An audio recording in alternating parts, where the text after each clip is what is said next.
नमस्कार दोस्तों, सीटेट परीक्षाओं में यहाँ पर आप देखोगे तो संस्कृत का जो वेटेज है वो पेडागोजी में लगभग 15 क्वेश्चंस का है और यहाँ पर बच्चे कंफ्यूज होते हैं किस तरीके से चीज़ों करेंगे। हम उन्हीं क्वेश्चंस को डिस्कस करेंगे जो इंपॉर्टेंट है और ये आप देख रहे हो स्क्रीन पर आपको दिख रहा होगा। इस चीज़ को मैं हर एक वीडियो में कहता हूँ कि इस चीज़ को आप लोग एक बारी नज़र मार करके क्वेश्चंस को करना। बाकी टैग वर्ड जो है उन टैग वर्ड्स को ज़रूर देख लेना।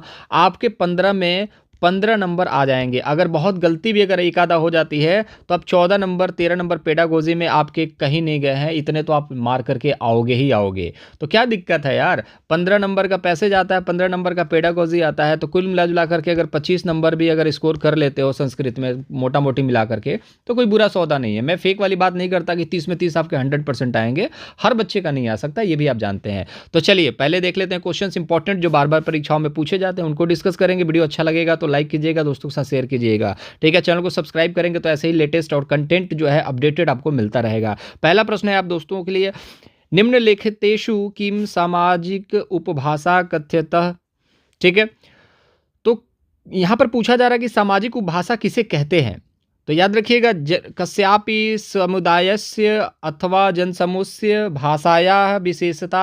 तो ये पहला ही लाइन समझ में आ गया कि जो समुदाय विशेष होता है और जन समूह जो होता है उसकी भाषा को ही एक उपभाषा के रूप में कहा जाता है। इस चीज़ को याद रखिएगा। कहने का मतलब है जो एक विशेष क्षेत्र में बोली जाने वाली भाषा को उपभाषा। जैसे आपकी भाषा क्या है, आपकी भाषा है हिंदी, लेकिन हिंदी में भी कुछ लोग तोड़ मड़ोड़ करके बातें करते हैं, ठीक है ना, तो उसको क्या बोला जाता है, उपभाषा बोला जाता है। जैसे दिल्ली में क्या है कि भाषा बोली जाती है हिंदी, लेकिन उसमें भी कुछ कुछ एरिया ऐसा होता है, एरिया ऐसे हैं जहां पर आप देखोगे कि कुछ भाषाओं में तरीके बदल जाते हैं बोलने के, तो उनको उपभाषा बोली जाती है, ठीक है। तो जनसमूह की भाषा, क्षेत्रीय भाषा, समुदाय की भाषा, उसको उपभाषा के रूप में बोला जाता है। ये बार बार पूछा जाता है।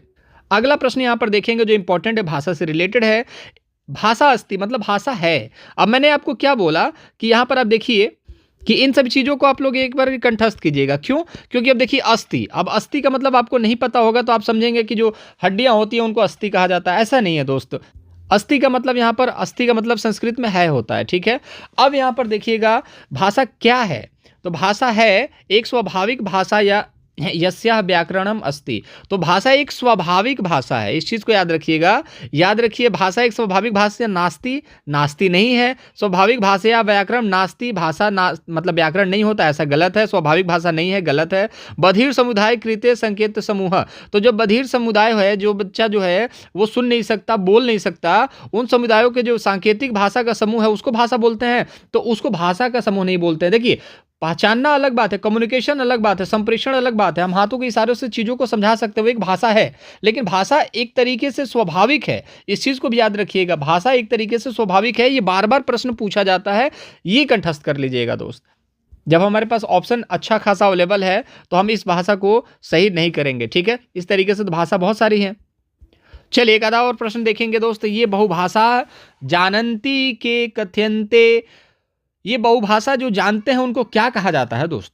तो बहुभाषा जानन्ति मतलब जो जानते हैं, के मतलब कि क्या, कथयन्ते मतलब कहे जाते हैं। तो जो बहुत सारे भाषा जानते हैं वो बहुभाषाविद कहे जाते हैं। आई होप आप सभी ने इसको राइट आंसर दिया होगा। वीडियो अच्छा लग रहा है, मजा आ रहा है ना?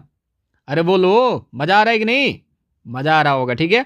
चलिए लाइव सेशन नहीं है बट कोई दिक्कत नहीं, कमेंट बॉक्स में आप लोग जरूर बताइएगा कि मजा आ रहा है, ठीक है। चलिए और मजा आएगा दोस्त, कॉन्फिडेंस बढ़ेगा, डोंट वरी, मैं हूं ना, आपका कॉन्फिडेंस बढ़ेगा, पेपर में अच्छा स्कोर करके आओगे। एक अच्छा प्रश्न यहाँ पर देखोगे, कश्चित् छात्रः विद्यालयी शिक्षा स्वमातृभाषायां प्रारंभे तत्पश्चात उच्च विद्यालयी शिक्षायाः समाप्ति पर्यन्तं स अनेकाः भाषा जानाति। भाषा शिक्षणस्य इयं पद्धति क कथ्यते। अब यहाँ पर आप समझेंगे कि यार इसमें पूछ क्या दिया है। अब यहाँ पर देखिए कि एक छात्र जो है विद्यालय शिक्षा स्व मातृभाषा में प्राप्त करता है, तत्पश्चात उसके बाद उच्च विद्यालय जब शिक्षा में जाता है तो वो जब समाप्त करता है उस शिक्षा को तो वो अनेक जो भाषाएं हैं वो जान चुका होता है। समाप्ति के पर्यंते मतलब समाप्ति के बाद सा अनेक भाषायाः जानाति मतलब जान जाता है। अब यहाँ पर बोला जा रहा भाषा शिक्षणस्य इयं पद्धति का कथ्यन्ते, भाषा शिक्षण की ये पद्धति जो है वो क्या कही जाती है। कहने का मतलब है आप प्राइमरी में पढ़ते थे, आप मातृभाषा में आप पढ़ना स्टार्ट करते हो, एनसीएफ यही कहता है मातृभाषा में शिक्षा होना चाहिए, एनईपी भी कहता है आपको मातृभाषा में शिक्षा कराई गई। साथ ही साथ आप देखोगे आपके जैसे बहुत सारे बच्चे ऐसे हैं जो कि आप मातृभाषा में बात करते हैं। अब जब मातृभाषा सीखते सीखते प्राइमरी स्कूल से उच्च विद्यालय चले गए, उच्च प्राइमरी में चले गए, या फिर आप हाई स्कूल इंटर में चले गए, आपने देखा कि मातृभाषा के अलावा भी आपको बहुत सारी भाषाएं आ गई। तो ये जो भाषा शिक्षण की पद्धति है इसको क्या कहते हैं, तो इसको याद रखिएगा, मातृभाषा आधारित बहुभाषिती। ये बहुत इंपॉर्टेंट है। बच्चे जो होते हैं सर्वप्रथम मातृभाषा नीति मार करके चले आते हैं, और आपने भी मार दिया होगा। लेकिन ये क्वेश्चंस मैं क्यों करा रहा हूं, क्योंकि ये बार बार पूछे जाते हैं, और सीटेट को भी ये बात पता है कि ये जो क्वेश्चंस हैं बार बार बच्चे गलती मारेंगे, गलती करेंगे। जो जो नए बच्चे हैं, पुराने बच्चे तो खैर पता चल जाता है उन्हें, लेकिन यहां पर आपको अब गलती नहीं करनी, ठीक है। तो जो इंपॉर्टेंट क्वेश्चंस हैं सीटेट के वो मैं करवा दे रहा हूं संस्कृत में। आपका डर खत्म होना चाहिए दोस्त।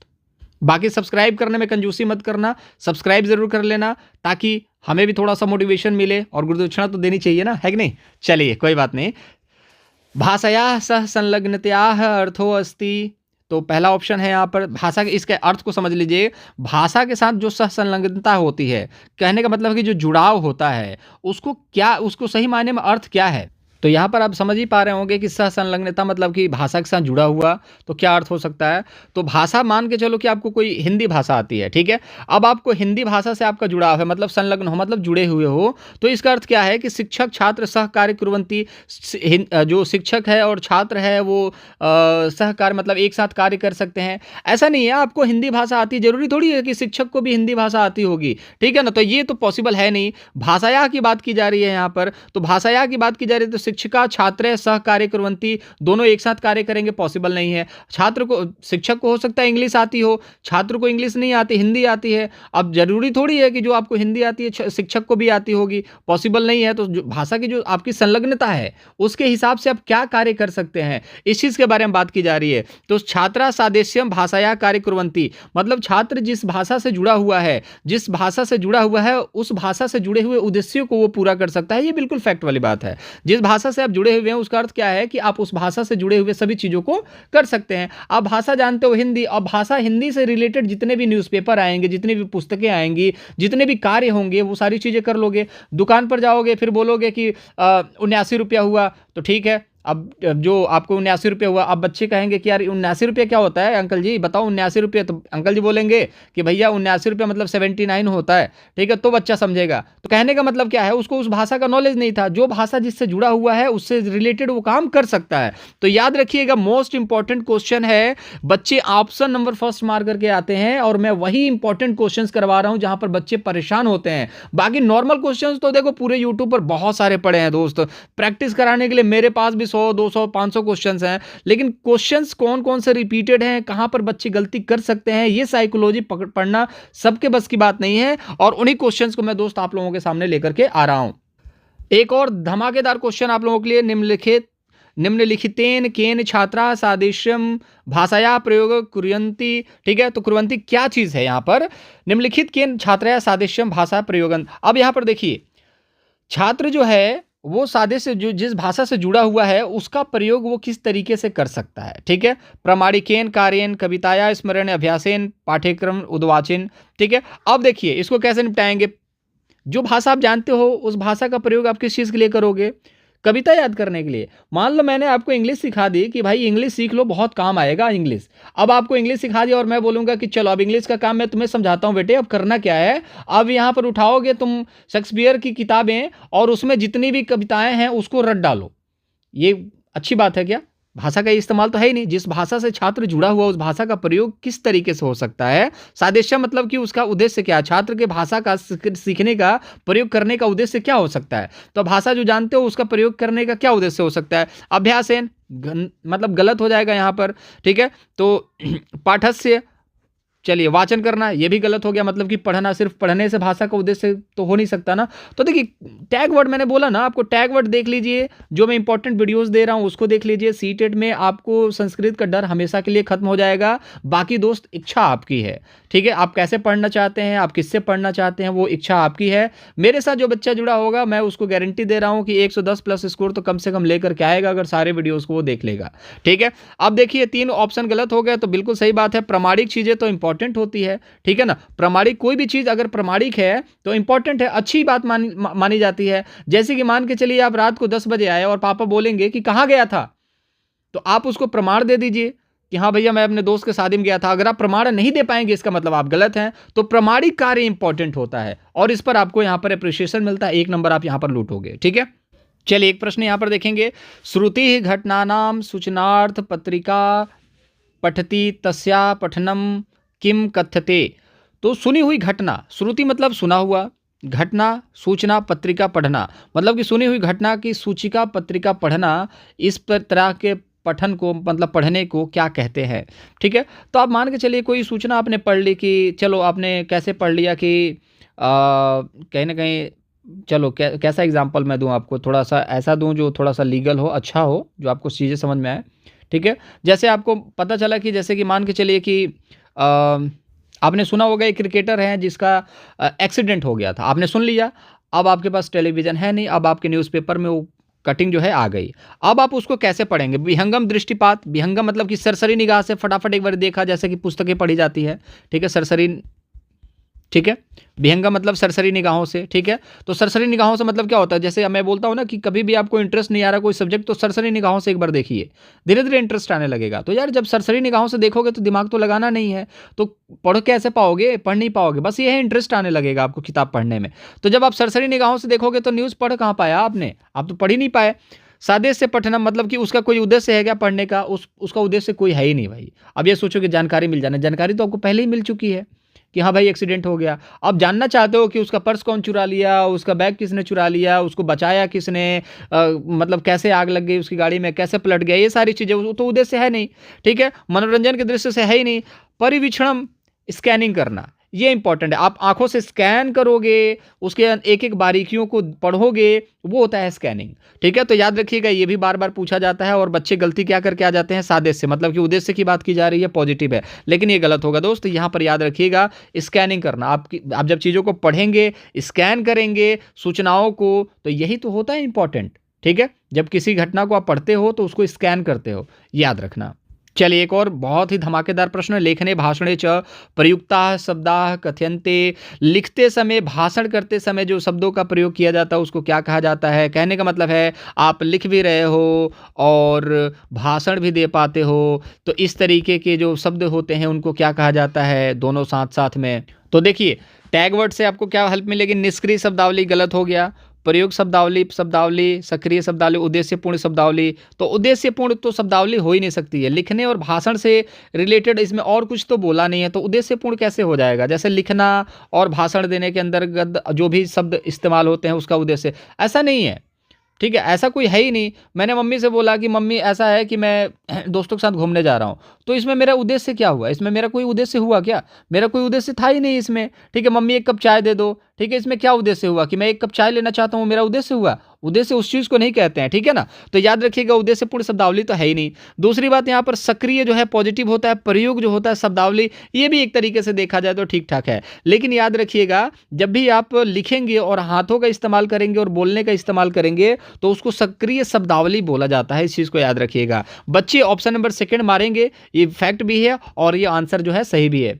चलिए एक प्रश्न यहाँ पर ऐसा देखने को मिलेगा और मिलता भी है, मोस्टली आप देखेंगे कि शिफ्ट में देखने को मिलेगा, निम्नलिखितेषु किम संज्ञानात्मक शैक्षणिक जो सक्षमता, ठीक है, अस्ति, मतलब कॉग्निटिव एकेडमिक लैंग्वेज प्रोफिशिएंसी, यहाँ पर इसके फुल फॉर्म भी देखने को मिलेंगे इंग्लिश में, CALP देखने को मिल जाता है। तो यहाँ पर बोला ये जा रहा है कि लैंग्वेज प्रोफिशिएंसी जो है वो संज्ञानात्मक रूप से कैसे प्रभाव डालती है, मतलब ये है क्या चीज़, ठीक है। लैंग्वेज प्रोफिशिएंसी मतलब कि फ्लो में, मतलब आप लैंग्वेज में निपुण हो, ये चीज़ कैसे पता चलेगी, ठीक है। तो जन्म दिवस है दैनिक लेखनम, जन्म दिवस की दैनिक चीज़ों को लिखना, ठीक है, जैसे जो भी जन्मदिन आपका जन्मदिन था उसके दैनिक चीज़ों को लिखना कि आज क्या क्या कैसे कैसे हुआ। जलवायु परिवर्तन जनजीवन प्रभाव, जलवायु परिवर्तन से जनजीवन किस तरीके से प्रभावित होता है, उस विषय में समाचार पत्र लिखना, ठीक है।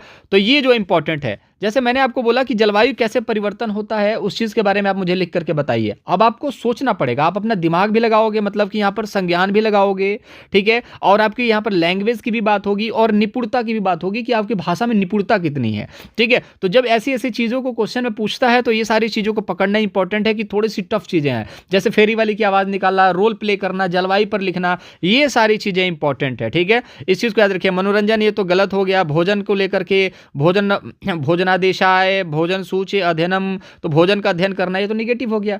तो टैग वर्ड से भी क्वेश्चन को सॉल्व कर सकते हो, थोड़ा सा दिमाग लगाओगे तो और भी सॉल्व कर सकते हो। और वीडियो छोटा बनाना और बड़ा बनाना मेरा उद्देश्य नहीं है। 10 क्वेश्चन 15 क्वेश्चन जितने समय में एक्सप्लेनेशन के साथ हो जाए उतना मैं करवा देता हूं आप लोगों के लिए। निम्नलिखितेषु किम भाषा शिक्षणाय उत्पादन आधारितम कार्यम अस्ति। तो भाषा शिक्षण उत्पादन पर आधारित क्या हो सकते हैं इन चारों में से? तो भाषा शिक्षण उत्पादन पर आधारित राजनीतिक विषय, तो भाषा शिक्षण से राजनीतिक तो कहीं भी आप देखोगे कनेक्शन यहाँ का नहीं दिखता है। दूसरी हम अगर बात करेंगे तो अनुच्छेद लेखनाय विचरण, अनुच्छेद लिखना भाषा से संबंधित नहीं है, आप अनुच्छेद तो किसी भी भाषा में लिख सकते हैं। तो भाषा शिक्षण, भाषा सीखने का उद्देश्य ऐसा थोड़ी है। मान के चलो कि मैं हिंदी में अनुच्छेद 4 का मतलब लिख देता हूँ। अब फिर मैं अगर पूछता हूँ कि भैया इंग्लिश मुझे सीखना है और मुझे इसका उद्देश्य मिल चुका है, अब मैंने आपको अंग्रेजी सिखा दी और आप अंग्रेजी सीख करके आप क्या कहते हो कि अनुच्छेद को हम आर्टिकल कहते हैं और 4 को हम लोग 4 कहते हैं, आर्टिकल 4, अनुच्छेद 4 को आर्टिकल 4 लिख दिया। इससे क्या बदल गया? कुछ बदला इससे? कुछ भी नहीं बदला। तो भाषा शिक्षण का ये उद्देश्य नहीं है कि आप राजनीतिक विषय में समाचार पत्रों को पढ़ लें, खेल जगत के समाचार पत्रों को पढ़ लें, अनुच्छेद को लिखना सीख जाएं, ये इंपॉर्टेंट नहीं है। जब भाषा सीख रहे हो तो चित्र को किस तरीके से अरेंज करना है, ये सारी चीज़ें तो इंपॉर्टेंट है नहीं, चित्रों के बारे में सोचना इंपॉर्टेंट तो है ही नहीं। तो भाषा सीखने का जो उद्देश्य होता है, समाचार पत्रे छात्रा लेखन कुर्वन्ति, भाषा सीखने के बाद भाषा शिक्षण का उद्देश्य ये भी होता है कि आप उस प्रक्रिया में समाचार पत्रों को पढ़ पाते हो कि नहीं, लिख पाते हो कि नहीं, लिखना जानते हो, आर्टिकल लिखना जानते हो, आर्टिकल पढ़ना जानते हो, ये सारी चीज़ें जो हैं समाचार पत्रे, ये इंपॉर्टेंट है और ये एक सवाल प्रश्न यहाँ से बनता है, ठीक है? तो ये कुछ इंपॉर्टेंट क्वेश्चंस थे जिसको हमने डिस्कस कर लिया। आई होप आपको मज़ा आया होगा, है ना? मज़ा आया कि नहीं? बोलो, अरे बोलो, मज़ा आया? चलो ठोक दो लाइक फटाफट, कमेंट बॉक्स में बता देना कोई क्या अच्छा लगा, क्या बुरा लगा, कुछ सुधार की जरूरत है तो भी बता देना यार, और चैनल को सब्सक्राइब नहीं करो तो कर लेना। मुलाकात अगले वीडियो में करेंगे। अपना ख्याल रखिए, टेक केयर, बाय बाय।